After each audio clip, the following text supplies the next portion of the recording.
जातस्य हि ध्रुव मृत्यु ध्रुव जन्म मृतस्य च तस्मात् परिहायते किम सोचित हर्ष। ऐसे भगवान के हाथ में कर्मणा जायते जंतु जन्म ने मरण तो भगवान ना हाथ में छे। भगवान चाहे ने आपनो जन्म करावे અને ભગવાન ચાહે ત્યાંથી આપને મારી શકે છે। કોઈ પણ સ્થાન, કોઈ પણ સ્થિતિ, કોઈ પણ હાલતમાં, કોઈ પણ દેશ કાળ પરિસ્થિતિમાં ભગવાન આપને મારી શકે છે। અને જન્મ મરણ વચ્ચે પણ ભગવાન ધારે એટલું સુખ દુઃખ પણ આપી શકે છે।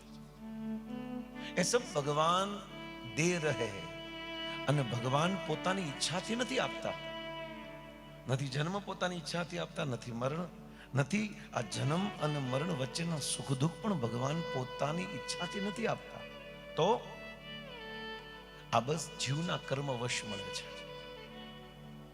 આપણા કર્મ જેવા છે, કર્મ પ્રમાણે ભગવાન આપણને બધાને જન્મ મરણ અને જન્મ મરણ વચ્ચેની જે ગતિવિધિયા છે, જે ઉતાર ચઢાવ છે, આ બધી વસ્તુ પ્રદાન કરે છે।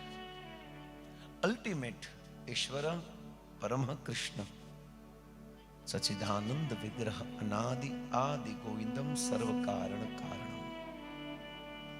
શ્રીલ પ્રભુપાદજી કહે છે કે આ સંસારમાં બધા કારણોનું કારણ ભગવાન કૃષ્ણ છે। આ જે થઈ રહ્યું છે, જે થયું હતું અને જે થશે, એ સબ ભગવાન की ઈચ્છા છે। આપણે એક માત્ર કઠપુતળી છે અને કઠપુતળી જેમ એ કઠપુતળીનો માલિક જેમ આ કઠપુતળીને નચાવે એમ આપણે નાચવાનું છે।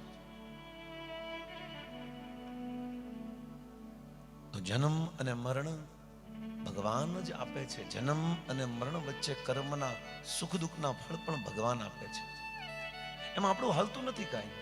ગમે એટલું સુખ માગશું પણ આપણા ભાગ્યમાં હશે એટલું જ મળશે।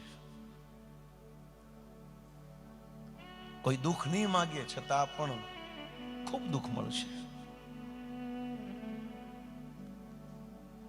એટલા માટે તો આપણા હાથમાં છે શું? પ્રશ્ન એ થાય, અગર આ બધું જ ભગવાનના હાથમાં છે। અહમેવ સર્ગ, શ્રીમદ ભાગવતમ બીજો સ્કંદ 9મો અધ્યાય 29મો શ્લોક, चतुश्लोकीय भागवत जो भगवान श्री कृष्ण ने ब्रह्मा जी को सुनाई थी। ब्रह्मा ने नारद और नारद ने वेदव्यास को सुनाकर आज 4 श्लोक નો વિસ્તાર કરીને 18,000 શ્લોકમાં પરિવર્તન કર્યું। મૂળ ભાગવત 4 શ્લોકમાં છે, જેને ચતુશ્લોકીય ભાગવત કહે। પછી આજ ભાગવતના ધીરે ધીરે વિસ્તાર થતો ગયો અને વિસ્તાર જેણે કર્યો એ કૃષ્ણ દેવે પાયાને કર્યો। એટલા માટે એનું નામ વેદવ્યાસ પડ્યું છે।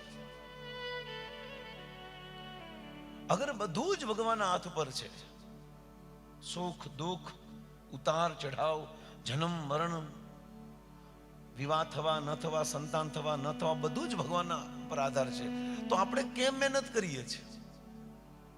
જો બધું જ ભગવાનના હાથમાં છે તો આપણે કેમ પ્રયાસ કરીએ છીએ? આપણે બેઠા રહીએ?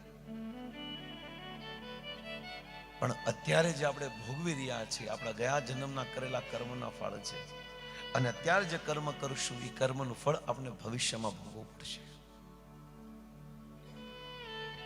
એટલા માટે એક સંત બહુ સરસ વાત કરે છે કે આ જગતમાં જન્મ મરણ ભગવાનના હાથમાં છે। જન્મ અને મરણ વચ્ચે સુખ દુઃખના ઉતાર ચઢાવ ભગવાનના હાથમાં છે। જે પણ વસ્તુ જોઈ રહ્યા છો એ પણ ભગવાનના આધાર ઉપર છે। જે નથી દેખાતી એનો પણ આધાર ભગવાન છે, અને જે ભવિષ્યમાં દેખાશે એનો આધાર પણ ભગવાન છે। અર્થાત બધા સર્વ કારણ આ બધાનું કારણ મૂળ સ્ત્રોત ભગવાન છે। જન્મ અને મરણ દેવાળો ભગવાન છે। આ બધું ભગવાનના હાથમાં છે। જો જીવના હાથમાં શું છે? જીવના હાથમાં માત્ર ને માત્ર ભગવાનના નામનું સ્મરણ એ જીવના હાથમાં છે। હરિનામ એ આપણા હાથમાં છે। આપણે કેટલું ભજન કરશું એ આપણી ઉપર છે। બાકી જન્મ અને મરણ તો કર્મ અનુસાર મળે છે, પણ ભજન વ્યક્તિ ખુદને કરવું